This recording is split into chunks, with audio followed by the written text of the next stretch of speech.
Bismillahirrahmanirrahim. Lecture number 6. In this lecture, we will discuss some important definitions of sets.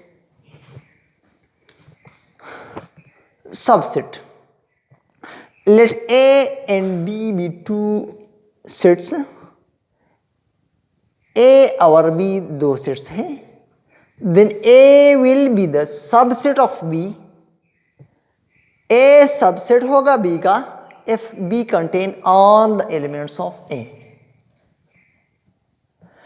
अगर दो sets है A and B तो set E B का subset होगा if B contain all elements of A. अगर B में A के सारे एलिमेंट्स मौजूद हों. फॉर एग्जाम्पल सबसेट के लिए नोटेशन ये यूज होता है A is subset of B. If A is equal to 1 2 and B is equal to 1 2 3. अब देखिए A के सारे एलिमेंट्स B में मौजूद हैं. 1 B में मौजूद हैं, 2 B में मौजूद हैं. So B contain all elements of A. इसका मतलब है कि A is the subset of B. A को हम B का सबसेट कहते हैं क्योंकि A के सारे एलिमेंट्स B में शामिल हैं और B को A का सुपरसेट कहते हैं. Now equality of two sets. Two sets A and B are said to be equal. Two sets A and B are said to be equal if and only if A is the subset of B and B is the subset of A. दो sets A और B equal होंगे if A is the subset of B and B is the subset of A. अगर A के सारे elements B में मौजूद हों और B के सारे एलिमेंट्स A में मौजूद हों तो A और B इक्वल होंगे. That is A is equal to B if and only if A is the subset of B and B is the subset of B. A और B equal होंगे अगर A subset हो B का और B subset हो A का. अब अगर B सबसेट है A का और A सबसेट है B का तो दोनों इक्वल होंगे. If A is equal to 1 2 and B is equal to 1 2 so A is equal to B. A और B कब एक दूसरे के सबसेट होंगे? देखिए अगर A में 1 2 है और B में 1 2 है तो A सबसेट है B का. अब अगर B में 1 2 3 है, देखिए अब इसमें 3 भी लिख देता हूं तो A सबसेट है B का मगर B सबसेट नहीं है A का, इसलिए दोनों इक्वल नहीं है. अब अगर दोनों इक्वल है तो फिर B A का सबसेट है. So A is equal to B. So अगर A सबसेट है B का और B सबसेट है A का तो दोनों इक्वल होंगे. Now number 3, universal set. A set which contain all the set under consideration is called universal set. A set which contains all the sets, all the subset or all the sets under consideration. ऐसा set जिसके मुताल्लिक आप discussion कर रहे हैं उसमें वो सारे set मौजूद हों. फॉर एग्जाम्पल यूनिवर्सल सेट को हम यू से डिनोट करते हैं. फॉर एग्जाम्पल आपका जो क्लास है इसमें 40 स्टूडेंट्स हैं, 40 स्टूडेंट्स हैं. अब अगर हम इस 40 स्टूडेंट्स के बारे में डिस्कशन कर रहे हैं तो ये क्लास हमारे लिए एक यूनिवर्सल सेट है. इस क्लास में अगर मैं कह रहा हूं कि वो स्टूडेंट जिसके 8 नंबर्स हैं, जिसके रोल नंबर 8 हैं यानी 1 3 5 अप टू 39 तो ये इसका एक सबसेट हुआ. अब B एक दूसरा सेट है, वो स्टूडेंट्स जिसके रोल नंबर्स इवन है मतलब 2 से 40 तक होंगे, ये इसका एक सबसेट है. हम क्लास की बात कर रहे हैं तो क्लास हमारे लिए एक यूनिवर्सल सेट है और ये इसके सबसेट्स हैं. अब ये यूनिवर्सल सेट ये क्लास 40 स्टूडेंट्स का सारे सबसेट्स इसके अंडर कंसिडरेशन है, क्योंकि अगर आप उन स्टूडेंट्स की रोल नंबर्स फाइंड कर रहे हैं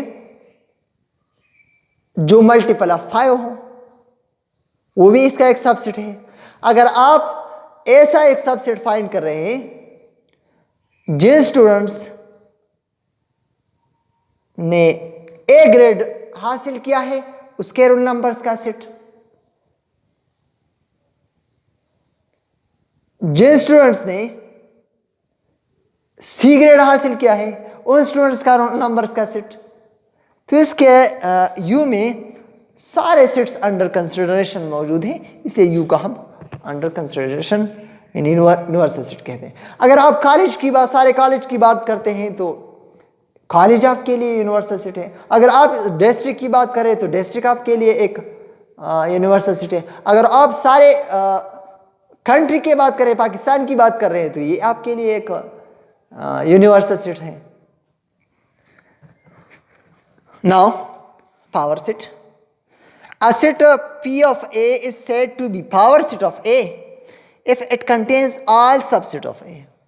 अब एक सेट को हम पावर सेट कहते हैं, सेट A के पावर सेट को, यानी अगर आपके पास सेट A है तो P of A आपको P of A नोटेशन है पावर सेट ऑफ A का, इसको आप पावर सेट ऑफ A कहेंगे अगर इस P ऑफ A में इस A के सारे सबसेट मौजूद हों। For example if A is equal to 1 2, A 1 2 है, इसका पावर सेट लेते हैं P ऑफ A, जिसमें सबसेट इस सेट का एक एम्प्टी सेट होता है, एक 1 इसका सबसेट है, एक सेट 2 इसका सबसेट है, एक 1 2 इसका सबसेट है, तो इसके 4 सबसेट्स हैं, ये P ऑफ A है। अगर आप 1 2 3 ले लें तो इसके फिर 8 सबसेट्स बनते हैं। अब अगर एक सेट में 2 एलिमेंट्स है तो इसके 4 सबसेट्स बनते हैं। तो आपको किस तरह मालूम होगा, if n is the order of A, यानी n में 2 एलिमेंट्स हैं, सॉरी A में 2 एलिमेंट्स है, यानी n is the order of A। Now P of A will contain 2 power n elements, so 2 power 2 equal to 4। अब अगर एक set में 3 एलिमेंट्स हैं तो इसके सबसेट्स कितने होंगे, पावर सेट में कितने एलिमेंट होंगे, ऑर्डर इसके पावर सेट का क्या होगा, 2 पावर n, 2 पावर 3 मीन्स 8, इसके पावर सेट में 8 एलिमेंट्स होंगे।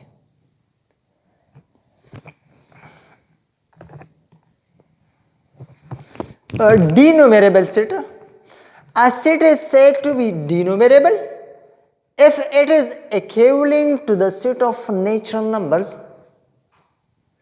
means there is 1 correspondence between the set and set of natural number। एक सेट को हम डिनोमेरेबल सेट कहेंगे अगर ये नेचुरल नंबर के इक्विवेलेंट हो। अब इक्विवेलेंट क्या होता है, अगर A एक सेट है 1 2 3 और B एक सेट है ABC, इन दोनों में नंबर ऑफ एलिमेंट्स इक्वल है, नंबर ऑफ एलिमेंट्स इक्वल नहीं है, तो इसे हम इक्विवेलेंट सेट कहते हैं। इसी तरह एक सेट को हम डिनोमेरेबल कहेंगे अगर हम ये सेट ऑफ नेचुरल नंबर के इक्विवेलेंट प्रूव करें। अब हम एक सेट को नेचुरल नंबर सेट के इक्विवेलेंट किस तरह लेंगे, किस तरह प्रूव करेंगे, हम एक 1 1 करेस्पॉन्डेंस सेट से नेचुरल नंबर तक या नेचुरल नंबर से सेट तक फाइंड करेंगे। So a set is said to be denumerable if it is equivalent to the set of natural number. So एक सेट डिनोमेरेबल होगा अगर ये set of natural number n के इक्विवेलेंट हो, मतलब means there is 1 1 correspondence between the set and the set of natural number। जिस set का set of natural number के साथ 1 1 करेस्पॉन्डेंस हो तो इसका मतलब होगा कि ये सेट इक्विवेलेंट है to set of natural number, इसका मतलब होगा कि ये डिनोमेरेबल है। अब सेट ऑफ इवन नंबर्स एक सेट है जो सेट n के इक्विवेलेंट है, इसका मतलब है कि ये एक डिनोमिनेबल है। देखिए, हम नेचुरल नंबर से एक 1 करेस्पॉन्डेंस यानी फंक्शन डिफाइन कर सकते हैं नेचुरल नंबर से इवन नंबर तक इस तरह, f of n is equal to 2n where n belong to n। अभी फंक्शन आप चेक कर सकते हैं कि ये 1 करेस्पॉन्डेंस है या नहीं। सिमिलरली ये 1 करेस्पॉन्डिंग है। Similarly set of natural number is equivalent to 1 2 1 1 over 2 1 over 3 1 over 4 and so on, where we can define a function from the set of natural number n to this set by this way, this is equal to 1 over n where n belong to n। अब आप n1 put करें, natural number 1 put करें तो 1 आएगा first element, 2 put करें second element आएगा, 3 put करें 1 over 3 third element, 4 1 over 4। सो ये एक 1 करेस्पॉन्डेंस है। तो इसका मतलब है कि ये सेट ऑफ नेचुरल नंबर के इक्विवेलेंट है। इसका मतलब ये हुआ कि ये डिनोमिनेबल है। अब हम तो इसके एलिमेंट्स काउंट नहीं कर सकते, इनफाइनाइट एलिमेंट है, सेट है, मगर हम इसको सेट ऑफ नेचुरल नंबर के इक्विवेलेंट प्रूव कर सकते हैं। तो ऐसा सेट डिनोमिनेबल सेट होगा, यानी डिनोमिनेबल सेट इन केसेस में इनफाइनाइट सेट्स हैं। अब डिनोमिनेबल सेट इनफाइनाइट सेट है। काउंटेबल सेट डिफाइन करते हैं। A set A is said to be countable if A is either finite और डिनोमिनेबल। अब एक सेट काउंटेबल होगा इफ ए इज फाइनाइट। अगर ए फाइनाइट है, फर्ज करें ये सेट है, इसमें 3 एलिमेंट्स है, तो फाइनाइट है, काउंटेबल है, इसके एलिमेंट को हम काउंट कर सकते हैं। आर डिनोमिनेबल या डिनोमिनेबल हो, यानी सेट ऑफ नेचुरल नंबर्स के इक्विवेलेंट हो, तो ये काउंटेबल हो। काउंटेबल का मतलब सिंपल ये नहीं है कि आपको पता है कि इसमें कितने एलिमेंट्स हैं। अगर आपको पता है कि इसमें ये फाइनाइट है, 3 एलिमेंट्स है, 10 एलिमेंट्स है, तो ये काउंटेबल है।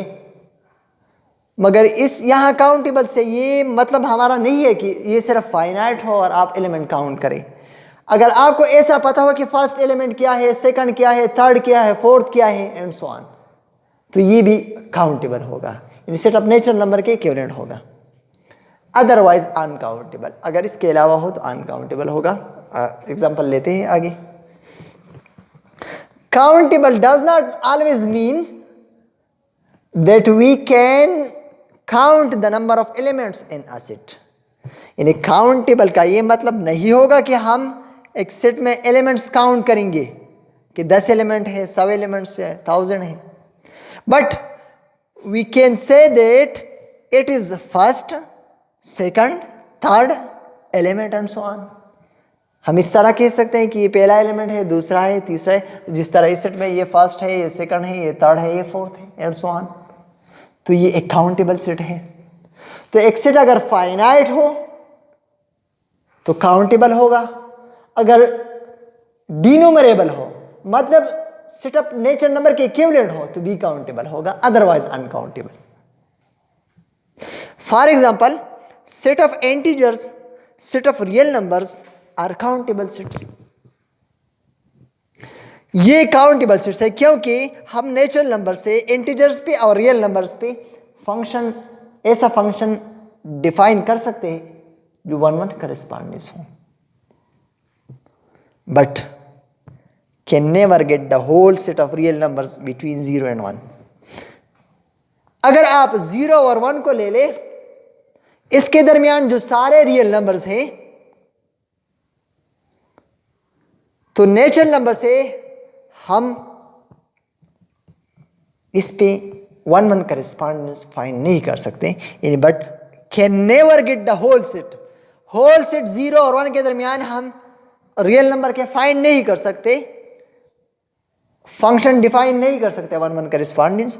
सो the set between zero, the set of whole real numbers between 0 and 1 is uncountable.